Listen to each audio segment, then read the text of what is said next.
Graça e paz, igreja, mais uma vez, uma quarta doutrinária, onde nós temos a oportunidade de aprendermos um pouco mais da palavra de Deus. E que privilégio saber que o Senhor fala conosco, que o Senhor nos alimenta, nos edifica, nos fortalece por meio da sua palavra, não é verdade? Então vamos agora orar ao Senhor. Você, onde quer que você esteja nesse momento, também ora ao Senhor, entrega a Ele agora este momento de estudo da sua palavra para que Ele possa falar profundamente aos nossos corações. Oremos. Senhor Deus, Pai querido e amado, nós estamos aqui mais uma vez, Deus, sedentos, Pai, da Tua palavra, para que possamos de fato ser fortalecidos por ela, Senhor. Ó Deus, Tua palavra preciosa, Tua palavra única, Tua palavra fiel, Senhor, está diante de cada um de nós. Nós queremos, Senhor, aproveitá-la de todo o coração, Deus. Por isso entregamos as nossas vidas diante de Ti, tudo que há em nós, o nosso entendimento, que o Teu Santo Espírito Santo venha realmente a ministrar aos nossos corações e falar profundamente, Senhor. Ilumina a nossa mente, faz a Tua vontade, o Teu querer, para que possamos, de fato, ouvir a Tua voz, Pai. É assim que nós te oramos e entregamos, Pai, as nossas vidas. Em nome de Jesus, amém.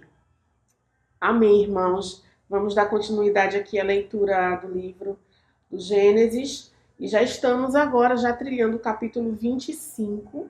E vamos fazer a leitura dos versículos, não a leitura, mas a explanação, né, dos versículos 1 até o 18. E neste pequeno texto, nesta parte do texto, nós vamos passar por três momentos específicos aqui e que são intitulados como o primeiro deles, dos versículos 1 ao versículo 6, descendentes de Abraão e Quetura.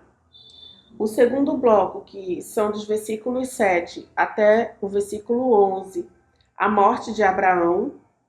E o terceiro bloco, que vai do versículo 12 até o versículo 18, que são os descendentes de Ismael. Eu quero centralizar primeiramente a nossa leitura nos versículos 7 até o 11. Leia junto comigo. A morte de Abraão. Foram os dias da vida de Abraão 175 anos.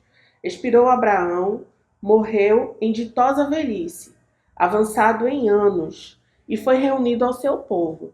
Sepultaram-no Isaque e Ismael, seus filhos, na caverna de Macpela, no campo de Efron, filho de Zoar, o Eteu, fronteiro a Manre, o campo que Abraão comprara aos filhos de Et. Ali foi sepultado Abraão e Sara, sua mulher. Depois da morte de Abraão, Deus abençoou a Isaque, seu filho. Isaque habitava junto a Beer-Lahai-Roi. Ou seja, aqui chegou um momento final, aqui nesta terra, na vida de Abraão. Chegou o momento de sua morte.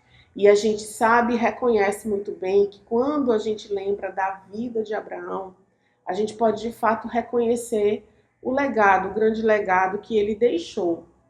O grande testemunho de vida deste servo do Senhor, através da sua obediência, ouvindo ali a voz de Deus, deixando a sua terra, deixando a sua parentela e seguindo para uma terra distante e estranha que ele não conhecia. E também a sua lição, o seu testemunho de fé, quando ele de fato creu no Senhor em todas as suas promessas, tudo aquilo que Deus havia revelado que cumpriria na vida dele. Então a gente de fato pode reconhecer plenamente aqui essas características tão importantes na vida deste servo do Senhor e por que não na vida de qualquer um daqueles que verdadeiramente servem a Cristo.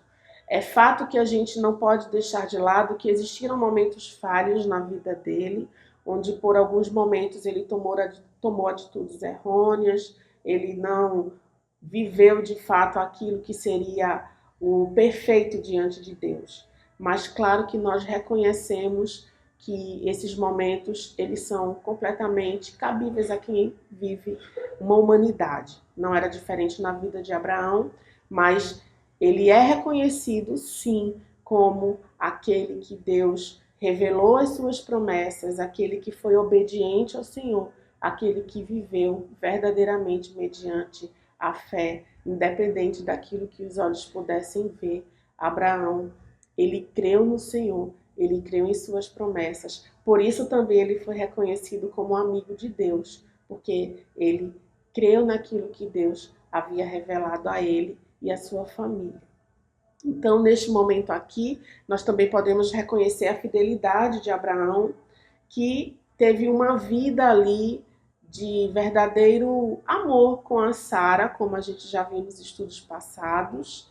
Sara que veio a falecer primeiro do que ele, mas ele foi ali fiel ao seu casamento e só voltou a se casar novamente depois que ele já estava viúvo de Sara, né? A gente viu aqui neste primeiro bloco dos versículos 1 ao 6 que ele desposou outra mulher e esta chamava-se Quetura, ou seja, através deste novo casamento, Abraão ele teve ali mais 6 filhos, e se você ler realmente você vai identificar, ao qual o Senhor ali mais uma vez também cumpriu acerca de sua descendência, não só através da vida de Ismael, que foi ali o filho que ele teve com a sua serva Agar, direcionado pela própria Sara, para que assim ele o fizesse, mas não se tratava do filho da promessa, e sim o filho que viria através da própria Sara e do próprio Abraão, que foi o Isaac. E também agora, neste momento, esses outros 6 filhos, através deste novo casamento com a Quetura. Então a gente pode perceber aqui que neste momento de morte, neste momento ali final da vida de Abraão, Deus, de fato, ele foi fiel em todas as suas promessas. A gente vê mediante a palavra lida que os seus filhos ali, Isaac e Ismael, eles estavam aqui presentes neste momento, e Abraão ele foi enterrado ali junto a Sara, né, a sua principal esposa, e podemos considerar assim que para ele é a única, enquanto ela estava junto com ele, né, ele foi fiel ali até o seu último dia, só depois vindo a se casar novamente. E a gente percebe como a palavra diz que ele morreu em ditosa velhice, ou seja, numa velhice bem-aventurada, feliz, numa velhice de fato ali onde ele viveu dias de bondade, né? Dias bem vividos, dias ditosos diante de todos aqueles que estavam ali ao seu redor e principalmente diante do Senhor. E através desta descendência aqui de seus filhos, que o texto fala tanto antes do que a gente leu quanto depois acerca dos descendentes de Ismael, que Deus de fato cumpriu ali a sua promessa, aquilo que ele havia revelado desde o início a Abraão, quando Deus mesmo disse para ele que ele seria pai de uma grande nação. De ti farei uma grande nação. Capítulo 12, versículo 2. Deus, através destes filhos, através desses descendentes, que são aqueles que vêm, né? Os filhos dos filhos, né? As próximas gerações, Deus, de fato, ele cumpriu ali a sua promessa. A promessa que ele já havia dito antes, farei tua descendência. Que descendência foi esta? Isaac, Ismael e esses 6 filhos de Quetura, né? Farei tua descendência como o pó da terra, de maneira que se alguém puder contar o pó da terra, então se contará também a tua descendência. Capítulo 13, versículo 16. Deus, ele foi fiel.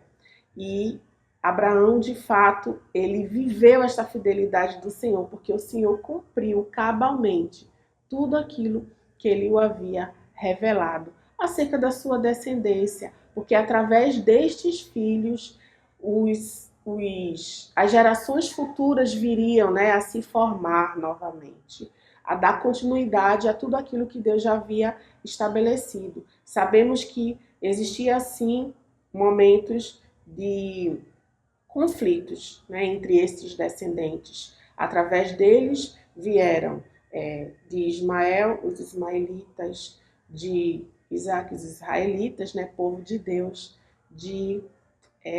dos filhos de Quetura, os midianitas.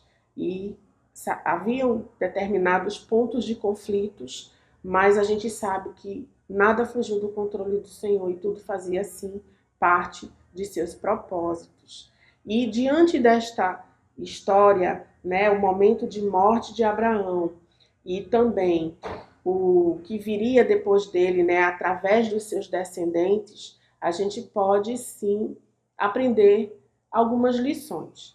E a primeira delas é a seguinte: a vida, ela só se finda nesta terra especificamente quando os planos de Deus eles se cumprem. Foi assim na vida de Abraão. Ele só veio a findar ali o seu viver nesta terra quando de fato ele cumpriu tudo aquilo que Deus já havia planejado e determinado. A segunda lição que nós aprendemos é que os planos de Deus, esses mesmos planos que foram cumpridos na vida de Abraão, eles continuam se cumprindo de geração em geração. Foi assim que aconteceu, né, desde as gerações passadas. É isso que vem acontecendo até os dias de hoje. E nós sabemos da grande responsabilidade dos indivíduos de cada geração, porque temos o papel, assim como eles também tiveram, de transmitir o Evangelho, né, a palavra de Deus, a palavra de salvação.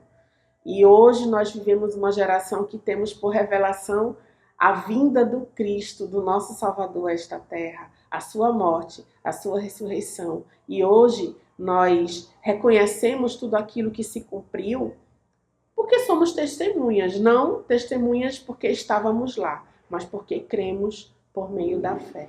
E continuamos a viver esta geração que também faz parte dos planos do Senhor. Por isso que é a terceira lição que aprendemos, porque a sua vida, meu irmão, a minha vida, as nossas vidas, a geração na qual Deus escolheu para que nós estivéssemos, também faz parte dos planos de Deus.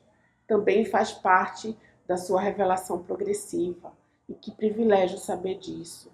Que privilégio poder olhar para trás e ver tudo aquilo que Deus já fez. Que privilégio olhar para as nossas vidas no dia de hoje, na nossa geração atual, e reconhecer que Deus continua conduzindo todas as coisas. E que privilégio poder olhar para o nosso amanhã, para o nosso futuro e confiar que Deus ele vai continuar cumprindo cada um de seus propósitos, cada uma de suas promessas.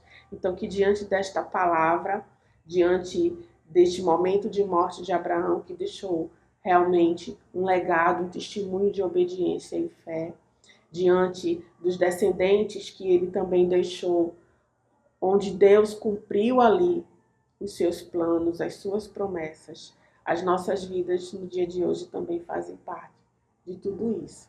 Então, que os nossos corações estejam em todo o tempo confiantes na perfeita vontade de Deus sobre as nossas vidas, porque nenhum dos seus planos se frustrarão, todos eles se cumprirão, até o nosso último dia de vida aqui nesta terra e também até a eternidade. Que Deus te abençoe e vamos orar agradecendo. Senhor Deus, nós queremos bendizer o teu nome, te agradecer de todo o nosso coração, Senhor, e poder olhar para a tua palavra, para este testemunho aqui, até o último dia de vida de Abraão, Senhor, e reconhecer, Pai querido, que assim como ele viveu em obediência e em fé, nós também podemos, Pai. Por isso nos ajuda a termos uma vida que seja agradável ao Senhor, uma vida, Senhor, que por muitas vezes será de renúncia, mas que acima de tudo, Senhor, haja contentamento e alegria em nossos corações em cumprir a tua vontade, Deus. Nos ajuda a isso, Pai, que possamos também reconhecer que esta geração faz parte dos teus planos, que os nossos descendentes, os nossos filhos, os filhos dos nossos filhos também, Senhor, levarão o teu evangelho de salvação por meio de Cristo Jesus. Nos ajuda a isso, nos ajuda a transmitir esta mensagem tão graciosa que nos alcançou, Deus, e que possamos em todo o tempo estar ligados naquilo que o Senhor tem preparado para as nossas vidas e que há também de se cumprir, Deus. Eu te agradeço por tudo, te agradeço pela vida dos meus irmãos, abençoa a tua igreja, Pai, e é assim que eu te oro, em nome de Jesus. Amém. Amém, igreja, que Deus abençoe.